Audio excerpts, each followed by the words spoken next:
मतलब ये हमारी दुल्हन है और आजू बाजू में जो सिनर्जिड है ये दुल्हन की बहनें हैं, उसकी सालियां, दूल्हे की। दूल्हा हमारा कौन? दूल्हा हमारा पोलन ग्रेन। तो पोलन ग्रेन आएगा, इसके साथ फ्यूज होएगा, इसके साथ शादी करेगा, लेकिन इसे रास्ता बताने वाली इसकी ये बहनें रहेंगी, दुल्हन की बहनें, मतलब दूल्हे की सालियां जो उसे रास्ता बताएंगी। वो उसे रास्ता कैसे बताएगी?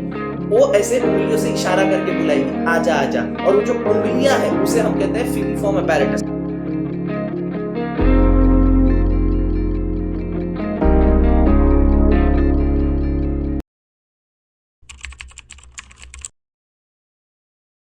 हेलो मेरे फ्यूचर डॉक्टर्स, कैसे हो? मेरा नाम है अमन गुप्ता और हम पढ़ रहे थे क्लास 12th का reproduction in lower and higher plant. आज हम लोग पार्ट 4 पढ़ने वाले हैं। पार्ट 4 पढ़ने से पहले लास्ट वीडियो में हमने जो पढ़ा था उसको एक बार जरा रिवाइज कर लेते हैं। तो क्या हमने पढ़ा था वो देख लेते हैं। हमने पढ़ा था कि मेल गैमेटोफाइट कैसे बनता है, मतलब पोलन ग्रेन से मेल गैमेटोफाइट कैसे बने थे। तो हमने क्या देखा था कि माइक्रोस्पोरेंजियम जो था उसने सबसे पहले क्या किया था? मियोसिस किया था। मियोसिस करने से इस तरीके से 4 टेट्राड माइक्रोस्पोर्स बन गए थे। फिर ये 4 टेट्राड माइक्रोस्पोर अब इसमें से एक एक क्या करेगा? माइटोसिस करेगा। मतलब ये इसको एक को सपोज मैंने लिया, फिर ये माइटोसिस कर रहा था, माइटोसिस 1, हमने माइटोटिक डिवीजन 1 देखा था। अब माइटोसिस 1 में हमने क्या देखा था कि हमारा जो सेल था, जो हमारा ये वाला माइक्रोस्पोर था, इसके अंदर जब माइटोसिस हुआ तो ये माइटोसिस थोड़ा अलग सिस्टम का था। मतलब ये इस तरीके से 2 सेल उसके अंदर बन गए थे, लेकिन एक ही सेल के अंदर 2 सेल बन गए थे। इसका ये एक न्यूक्लियस था, ये दूसरा न्यूक्लियस था। इसको हमने वेजिटेटिव सेल बोला था और इसको हमने जर्म सेल बोला था। ये ट्यूब न्यूक्लियस हो गया था और ये जर्म सेल का न्यूक्लियस हो गया था। फिर हमने देखा था कि अब माइटोसिस 2 होगा। माइटोसिस डिवीजन सेकंड में हमने क्या देखा था? इसके अंदर डिवीजन हो गया था।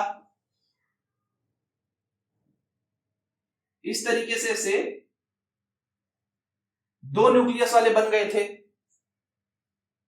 ऐसा 2 न्यूक्लियस बन चुका था सेकेंड डिवीजन में, और ये हमारा कहला रहा था पोलन ग्रेन। मैंने लेकिन क्या कहा था कि 60-40 का होता है। हर प्लांट ऐसा नहीं करेगा। 60% प्लांट ऐसा करते हैं, 40% प्लांट क्या करते हैं? वो आफ्टर फर्टिलाइजेशन करते। मतलब जब पहले तो पोलन ग्रेन ऐसा ही रहेगा और एंथर से निकल जाएगा एक वेक्टर के जरिए, मतलब एक पॉलिनेटर के जरिए बाहर चला जाएगा और स्टिग्मा पे जाएगा। इस तरीके का हमारा स्टिग्मा था। स्टिग्मा पे जब ये पोलन ग्रेन आएगा तब यहां पे सेकंड माइटोसिस होने वाला है। ये हमने देखा था। तो कुछ एंथर ऐसे होते हैं, कुछ पोलन ग्रेन ऐसे होते हैं जो सीधा ही, तो ये 40% वाले डायरेक्ट पहले ही डिवीजन कर लेते। कुछ 60% जो ऐसे होते हैं जो स्टिग्मा के आने के बाद अपना सेकंड माइटोसिस करते हैं। ये हमने देखा था। अब हम लोग क्या देखने वाले हैं कि फीमेल गैमेटोफाइट कैसे बनता है। हमने मेल गैमेटोफाइट देख लिया, अब देखेंगे कि फीमेल गैमेटोफाइट कैसे बनता है। तो फीमेल गैमेटोफाइट देखने से पहले हमको जानना पड़ेगा फीमेल रिप्रोडक्टिव ऑर्गन के बारे में। तो फ्लावर का फीमेल रिप्रोडक्टिव ऑर्गन कौन सा है? गाइनोशियम। फ्लावर का फीमेल रिप्रोडक्टिव ऑर्गन क्या है? गाइनोशियम, जिसको हम लोग कार्पल भी कहते हैं या पिस्टल भी कहते हैं या गाइनोशियम भी कहते हैं, है ना? गाइनोशियम भी कहते हैं। क्या थी डायग्राम? सबको याद होगा डायग्राम। पहले था इस तरीके से स्टिग्मा, ये ऐसा था स्टिग्मा। फिर ये स्टिग्मा का जो नेक था ऐसा कर्व था, इसको हम लोग स्टाइल बोल रहे थे। और फिर उसके बाद ऐसा ओवरी निकला था, है ना? तो इसको हम लोग कहेंगे स्टिग्मा। ये जो स्टिग्मा था ये कैसे काम करता है? ये एक कुशन के जैसा काम करता है। मतलब जब पोलन, और ये स्टिकी सा होता है इसलिए स्टिग्मा नाम रखा गया। मतलब पोलन ग्रेन इसके पास आएगा और इसके ऊपर स्टिक हो जाएगा। स्टिग्मा के अंदर नेक्टर होता है, शुगरी फ्लूइड, जो पोलन ग्रेन उसको सक करेगा, जिस वजह से पोलन ग्रेन का साइज बढ़ जाएगा। ये हमारा स्टाइल था और ये हमारा ओवरी था, है ना? ओवरी को इस तरीके की कवरिंग होती है। बच्चा लोग देखो, ओवरी को इस तरीके की एक ऐसी लेयर होती है। ये जो कार्पल होता है ना, ये कार्पल ही आगे चल के, जो ओवरी वाला हिस्सा होता है यही आगे चल के फ्रूट बनता है। मतलब आप जो मैंगो खाते हो सपोज, तो आप मैंगो का जो पार्ट खा रहे हो मतलब आप ओवरी खा रहे हो। मैंगो का सीड अंदर बन रहा है, आप जो खा रहे हो वो क्या खा रहे हो, ओवरी खा रहे हो। तो अब इसके अंदर हमारा ओव्यूल्स रहेगा। ओव्यूल्स देखो, ओव्यूल्स ऐसे नहीं रहेगा, ओव्यूल्स इस तरीके से रहेगा। इसके अंदर सबसे पहले रहेगा प्लासेंटा। प्लासेंटा, अब इस प्लासेंटा के ऊपर से एक ऐसी डंडी निकलेगी जिसको हम लोग बोलते हैं फ्यूनिकल। क्या कहते हैं इसे, फ्यूनिकल। अब फ्यूनिकल के ऊपर हमारा ओव्यूल रहता है ऐसे, इसे कहेंगे हम लोग ओव्यूल। ये होता है हमारा ओव्यूल। अब ये ओव्यूल अलग अलग भी रहे, मतलब अगर सिंगल ओव्यूल है तो इसे हम लोग यूनि ओव्यूलेटेड कहेंगे। मतलब जैसे कि फॉर एग्जांपल मैंगो हो गया, रोज हो गया, ठीक है, लोटस हो गया, ये सब यूनि ओव्यूलेटेड रहते हैं। और कुछ कुछ ऐसे रहते हैं जो मल्टी ओव्यूलेटेड रहते हैं। मल्टी ओव्यूलेटेड मतलब एक से ज्यादा ओव्यूल्स रहेंगे। एग्जांपल आप पपैया का देख लो, पपैया में बहुत सारे सीड्स होते हैं, लेडीज फिंगर में बहुत सारे सीड्स होते हैं, तो ओव्यूल अलग अलग रहेंगे। अगर सिंगल ओव्यूल है तो उसको हम लोग कहेंगे यूनि ओव्यूलेटेड, और बहुत सारे ओव्यूल है तो उसे हम कहेंगे मल्टी ओव्यूलेटेड। ठीक है, तो ये हो गया हमारा इस तरीके का कार्पल। तो फ्रेंड्स, हमने देखा कि गायनोशियम का स्ट्रक्चर कैसे होता है। गायनोशियम के टाइप्स क्या कैसे होते हैं वो जान लेते हैं। गायनोशियम जिसको हम लोग पिस्टिल भी कहते हैं या कार्पल भी कहते हैं, ठीक है। तो गायनोशियम के या कार्पल के दो टाइप्स थे। अगर सिंगल रहेगा, एक फ्लावर में बस एक ही कार्पल रहेगा, तो उसको हम लोग कहेंगे मोनोकार्पेलरी। और अगर एक से ज्यादा रहेगा तो उसे हम कहेंगे मल्टी कार्पेलरी।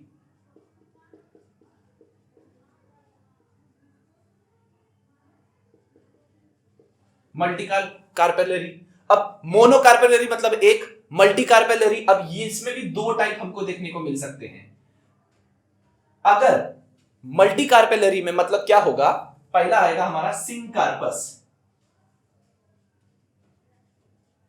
सिंकार्पस में कैसा रहेगा कि हमारा मतलब जो गायनोशियम है वो सिंक है, आपस में जुड़ा हुआ है। मैं आपको डायग्राम से समझाता हूं कि किस तरीके से रहेगा।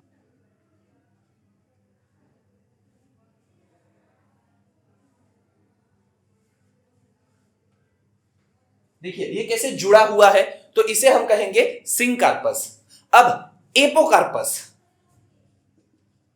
एपोकार्पस।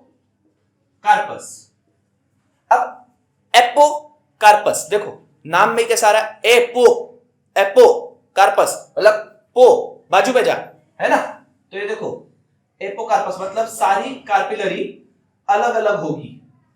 एक फ्लावर में सारी कार्पिलरी ऐसे अलग अलग होंगे, बाजू में हो, एपोकार्पस, ठीक है। तो ये होता है एपोकार्पस, ये होता है हमारा सिंकार्पस। तो अभी हमने ये देख लिया। अब इसके बाद हमें पूरा डिटेल में जानना है कि जो ओव्यूल है वो एक्चुअली बन कैसे रहा है, ओव्यूल के अंदर जो एग है, ठीक है। अभी हमको वो जानना है। तो सबसे पहले हमको ओव्यूल का स्ट्रक्चर पढ़ना पड़ेगा पहले तो चलो ओव्यूल का स्ट्रक्चर पढ़ते हैं।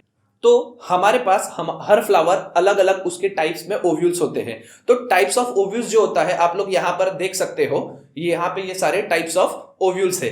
हमारे बोर्ड में हमको सिखाया गया है एनाट्रोपस ओव्यूल। एनाट्रोपस ओव्यूल क्या आता है, उल्टा ओव्यूल्स, ठीक है। आप सब टाइप देखोगे तो सीधा ओव्यूल को एट्रोपस ओव्यूल्स कह रहे हैं। हमारे बोर्ड्स में हमको एनाट्रोपस ओव्यूल के बारे में बताया गया है, तो हम लोग एनाट्रोपस ओव्यूल बनाएंगे।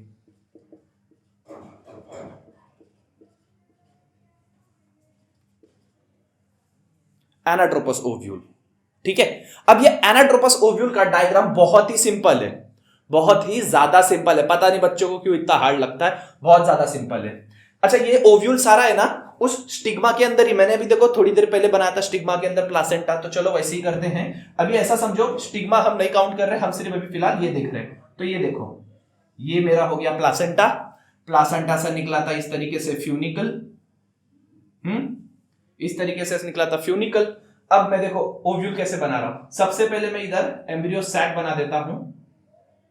एम्ब्रियो सैक में होते हैं, इसे कहते हैं एंटीपोडल्स, और ये हमारा होता है सिनर्जिड और एग। मैं बताता हूं ये सब क्या है आगे जब हम लोग अभी गैमेटोफाइट पढ़ेंगे, फीमेल गैमेटोफाइट, तब इसके बारे में हम लोग ये चीज डिटेल में पढ़ेंगे। फिलहाल अगर डायग्राम बनाना है तो पहले ये बनाने का, इससे कैसा आइडिया लगता है हमें किस तरीके से बनाना है। ये हमने बनाया है न्यूसिलस। मैं सब बताता हूं किसे नेमिंग करने के बाद किसे क्या कहेंगे और क्यों कहेंगे।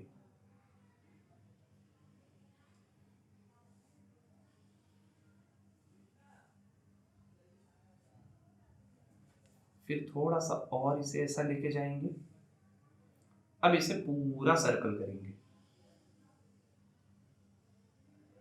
इसे ऐसा जोड़ देंगे, यहां से भी हम ऐसा निकालेंगे और इसे ऐसा जोड़ देंगे। तो ये अब हमारा कहलाएगा एनाट्रोपस ओव्यूल, मतलब इन्वर्टेड ओव्यूल्स।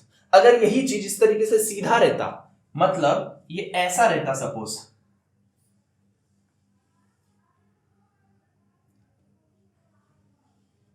और यहां पे हमारा एम्ब्रियो सैक होता, तो इसको हम लोग एट्रोपस ओव्यूल कहते हैं। बोर्ड्स में हमको एनाट्रोपस ओव्यूल के बारे में बताया है, तो हम लोग एनाट्रोपस ओव्यूल के हिसाब से पढ़ेंगे। ठीक है, चलिए जान लेते हैं। और हाँ, ये डायग्राम एग्जाम में हमेशा आता है, बहुत बार आया है, तो ये डायग्राम आपको करना बहुत ज्यादा जरूरी है। बहुत ही सिंपल है ये डायग्राम, और इस डायग्राम की नेमिंग भी सिंपल है। अगर आपको ये डायग्राम आ गया, नेमिंग आ गई, आप अपने मन से आंसर लिख सकते हो फिर। ठीक है, हमेशा 3 मार्क्स के लिए आता है। 1.5 मार्क्स का सपोज डायग्राम, तो 1.5 मार्क्स का एक्सप्लेनेशन, या सिर्फ डायग्राम भी बना दिए, एक्सप्लेनेशन नहीं किया लेकिन नेमिंग प्रॉपर किया, तो भी आपको एग्जामिनर 2 मार्क्स देगा। तो इसका नेमिंग स्टार्ट कर देते हैं। नेमिंग भी बहुत इजी है। देखो, इसका नाम है प्लासेंटा। प्लासेंटा जो न्यूट्रिशन प्रोवाइड करेगा हमारे ओव्यूल को। और ये जो डंडी जैसा है, इसका नाम है फ्यूनिकल। फ्यूनिकल। अच्छा, अब ये देखो, ये फ्यूनिकल जो है, इसको स्टॉक भी बोलते हैं और इसको बोलते हैं बॉडी। तो बॉडी और स्टॉक जहां पर टच हो रहा है, मतलब ये देखो, ये फ्यूनिकल और ये यहां पर टच हो रहा है, तो इसे हम कहेंगे हीलम। वो जो जॉइंट है उसे हम कहेंगे हीलम। अब ये हो गया हीलम। अब ये जो स्पेस है, ये स्पेस किस लिए पता है? देखो, यहां से तो नहीं है, क्योंकि जब हमारा पोलन आएगा तो जो पोलन ग्रेन है वो इस स्पेस में से जाएगा इसके अंदर, फीमेल के एग से फ्यूज होने के लिए। तो इसे हम कहेंगे माइक्रोपाइल। माइक्रोपाइल, ठीक है, इस स्पेस को हम कहेंगे माइक्रोपाइल। अब इसके बाद देखो, ये ऐसी कवरिंग है, इस कवरिंग को इंटेग्यूमेंट्स कहते हैं। क्या कहते हैं? इंटेग्यूमेंट्स। तो जो अंदर वाली कवरिंग है इसे कहेंगे इनर इंटेग्यूमेंट्स,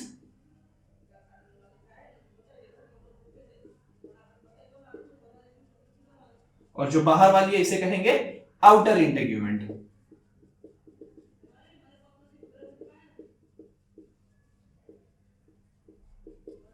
आउटर इंटेग्यूमेंट। अच्छा, माइक्रोपाइल के ठीक ऑपोजिट में जो होता है उसे हम कहते हैं चलाजा। चलाजा। अब इसके बाद, अब ये जो हिस्सा देख रहे हो, ये जो पूरा है इसे कहते हैं न्यूसेलस। न्यूसेलस, इसका बहुत बड़ा यूज होने वाला है। ये जो न्यूसेलस है, ये पूरा जो न्यूसेलस है आपको खाली है दिख रहा है, लेकिन ये खाली है नहीं। ये पूरे इसके अंदर पैरेन्काइमेटस टिश्यू होते रहते हैं। अब जो पैरेन्काइमेटस टिश्यू होते हैं ना, ये क्या करते हैं? हमारे एम्ब्रियोनिक सैक को नरिशमेंट प्रोवाइड करते हैं। तो इसका नाम अभी रहेगा एम्ब्रियोनिक सैक। इसे मैं यहां लिख देता हूं बच्चा लोग, लेकिन एग्जाम में कभी भी एक ही साइड लिखने का, मैं अभी फिलहाल यहां लिख रहा हूं क्योंकि मैंने काफी बड़ा बड़ा लिखा है। तो इसे कहेंगे हम एम्ब्रियो सैक। अब एम्ब्रियो सैक के अंदर क्या क्या रहता है वो जान लेते हैं। देखो, एम्ब्रियो सैक के अंदर ये इस तरीके से ऐसा न्यूक्लियस होता है। ये न्यूक्लियस जो है ये डिप्लॉयड है, मतलब ये सेकेंडरी न्यूक्लियस है। इसके अंदर 2 न्यूक्लियस है ऐसा, और ये नीचे ये हमारा, देखो, ये बीच वाला कहलाएगा एग सेल, या इसे हम कहेंगे एग, और ये कहलाएंगे सिनर्जिड्स। सिनर्जिड्स। अब ये जो सिनर्जिड और एग है, इसे ऐसा समझो, ये एग जो है ना, यही हमारा मेन फीमेल गैमेटोफाइट है। मतलब ये हमारी दुल्हन है, और आजू बाजू में जो सिनर्जिड है ये दुल्हन की बहनें हैं, उसकी सालियां, दूल्हे की। दूल्हा हमारा कौन? दूल्हा हमारा पोलन ग्रेन। तो पोलन ग्रेन आएगा, इसके साथ फ्यूज होएगा, इसके साथ शादी करेगा, लेकिन इसे रास्ता बताने वाली इसकी ये बहनें रहेंगी, दुल्हन की बहनें, मतलब दूल्हे की सालियां जो उसे रास्ता बताएंगी। वो उसे रास्ता कैसे बताएंगी? वो ऐसे उंगलियों से इशारा करके बुलाएगी, आजा आजा। और वो जो उंगलियां हैं उसे हम कहते हैं फिलीफॉर्म अपैरेटस। मैं ये सब अभी डिटेल में बताने वाला हूं। और जो ऊपर जो 3 सेल है इसे कहेंगे एंटीपोडल, एंटीपोडल सेल। ये होता है एंटीपोडल। ये शादी का वो फूफा है जो किसी काम का नहीं, जो कुछ करता तो है नहीं, ठीक है, लास्ट में कुछ करेगा भी नहीं, ये ऐसा है। इसका एक काम है, जब एंडोस्पर्म बनता है तो उसको नरिश करने का काम करता है। फिलहाल एम्ब्रियोनिक डेवलपमेंट में इसका कोई काम नहीं है, ठीक है। तो एंटीपोडल सेल, तो ये हमारा पूरा हो गया स्ट्रक्चर ऑफ एनाट्रोपस ओव्यूल, ठीक है। हमने ओव्यूल का सारा स्ट्रक्चर अभी हमने पढ़ लिया है। अब हमें क्या पढ़ना है मालूम है? Development of female gametophyte. ये फीमेल गैमेटोफाइट कैसे बना? फीमेल गैमेटोफाइट ये बनता कैसे है? तो ये बनता है इस न्यूसेलस से, मैं बताता हूं, ठीक है। तो अब हम लोग यहां पे करते हैं कि डेवलपमेंट ऑफ फीमेल गैमेटोफाइट कैसे होता है। तो फ्रेंड्स अभी हम पढ़ेंगे डेवलपमेंट ऑफ फीमेल गैमेटोफाइट। लेकिन डेवलपमेंट ऑफ फीमेल गैमेटोफाइट पढ़ने से पहले हमें पता होना चाहिए कि मेगास्पोरोजेनेसिस क्या होता है। मेगास्पोरोजेनेसिस,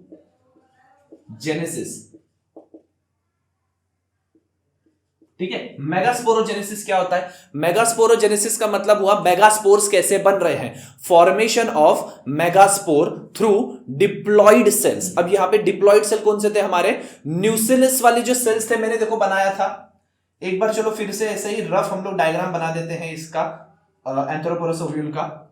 तो इस तरीके से देखो, यहां पर हमारा ये ऐसा था, मैं सीधा वाला बना देता हूं ऐसे।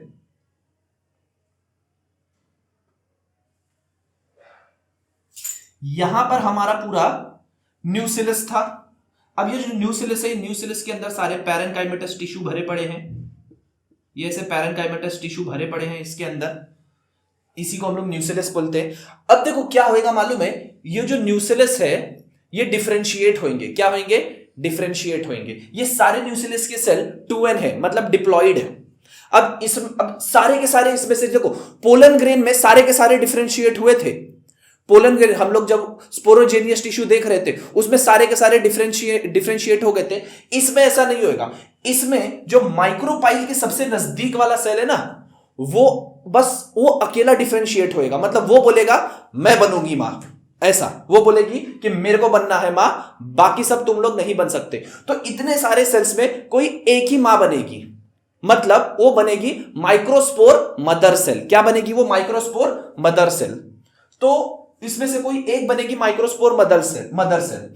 और बाकी के, आप बोलोगे सिर्फ सब, बाकी के फिर जो दूसरे सेल से वो क्या करेंगे? तो वो उसे नरिशमेंट प्रोवाइड करेंगे, ठीक है। तो देखो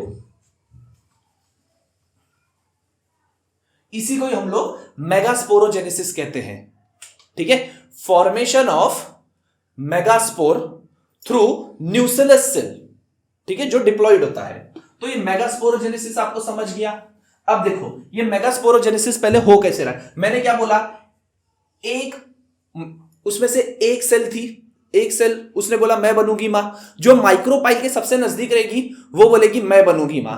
कैसे बनेगी वो मां, है ना? देखो तो ये सपोज हमारा वो microspore mother cell, megaspore mother cell है, ठीक है।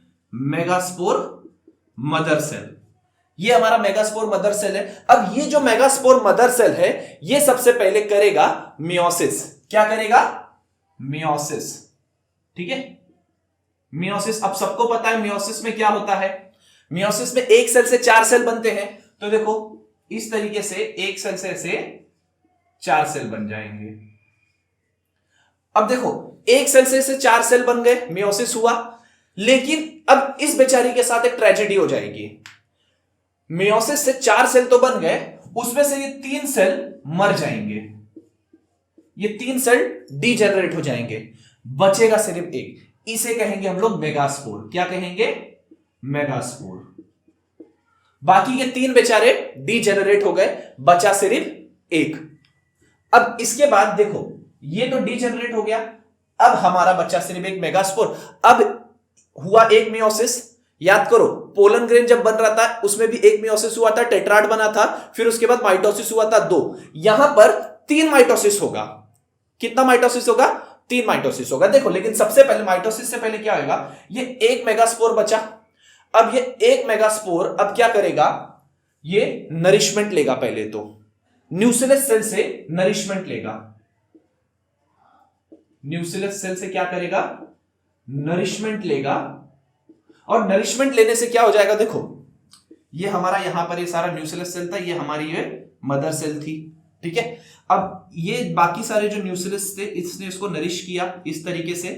अब ये नरिशमेंट करने से ये क्या हो गया, ये ऐसा बड़ा हो गया, ठीक है, इसकी साइज बढ़ गई।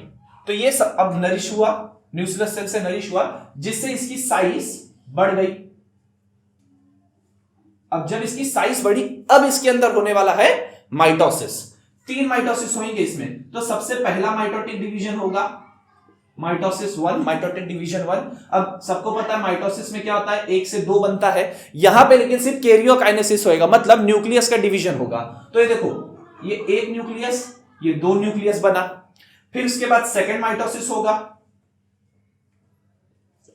Mitosis division 2। अब 1 2 था तो 2 से 4 न्यूक्लियस बन जाएंगे। अब इसके बाद तीसरा माइटोसिस भी होगा, तीसरा माइटोसिस होगा माइटोटिक डिवीजन 3। अब मतलब 4 था तो 4 से कितना बनेगा, 2�3 इज इक्वल टू 8।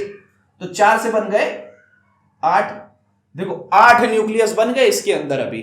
अब ये 8 न्यूक्लियस के बाद ये सारे न्यूक्लियस शिफ्ट होंगे। क्या होंगे, शिफ्ट होंगे, shifting of nucleus, shifting of nucleus. तो ये न्यूक्लियस देखो, इनका शिफ्टिंग काफी थोड़ा इस तरीके से रहेगा। देखो ये मेरा बना, इसे हम लोग अभी फिलहाल एम्ब्रियो सैक बोल रहे हैं। तो देखो ये न्यूक्लियस ऐसे शिफ्ट होएगा, 3 न्यूक्लियस इस तरीके से ऐसे ऊपर चले जाएंगे, 3 न्यूक्लियस इस तरीके से ऐसे नीचे चले जाएंगे, और 2 न्यूक्लियस बीच में रह जाएंगे। इस तरीके से न्यूक्लियस शिफ्ट हुआ। अब इस न्यूक्लियस को इस तरीके की सेल्स लगेंगे, 1 2 3। इसे भी सेम इस तरीके से,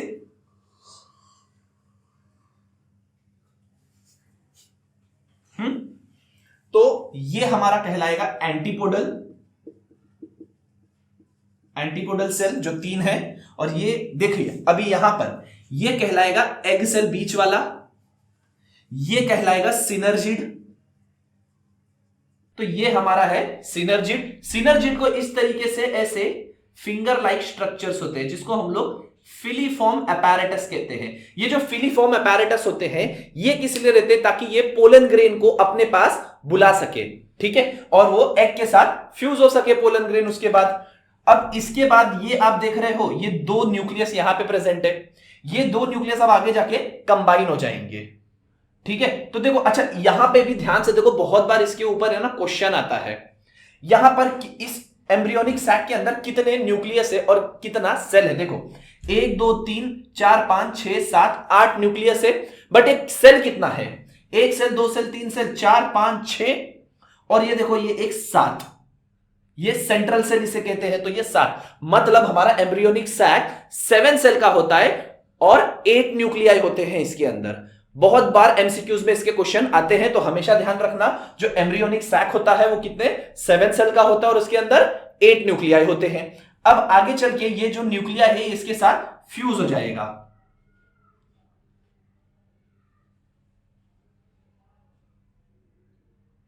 ये न्यूक्लियस इसके साथ ऐसा फ्यूज हो जाएगा और हमारा यहां पर तैयार हो गया फीमेल गैमेटोफाइट, जो है हमारा मेन ये फीमेल गैमेटोफाइट, ठीक है। फिर इसके बाद अब क्या होने वाला है, ये ओव्यूल के अंदर बना, पोलन ग्रेन आएगा।